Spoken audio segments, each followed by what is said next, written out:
जो 26 नवंबर ते अबा कदे या अबा 26 नवंबर कदे या अबा खमीस दे अबा जो आचरा सूमर अंगारो अरबा ट्रेडिया विच में इंशाअल्लाह शहीद ओ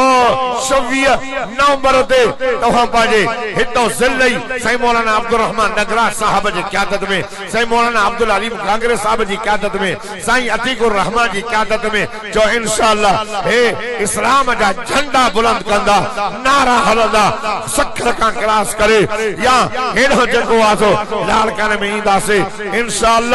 ओ दोस्तो असा शहीद इस्लाम जे जेको आसो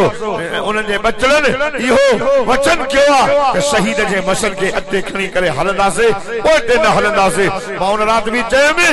असा कौत का इंसाफ तलब करे रहा हो इंशाअल्लाह असा के इंसाफ कोर दींदी शहीद जे कातिल के फांसी ईंदी जे करे ओन इंसाफ न मिलियो ए शहीद या कातिल उन जा हवारी उन जा हामी खुश न थन ए आजादी घुमंदा न जे करे इंसाफ न छो तो शहीद अल्लामा डॉक्टर खालिद महमूद जे खून जे कतरे कतरे जो ही जमात जो इंशाअल्लाह फलाह कंदी कबो न कबो अचवो लाड़काने इंदो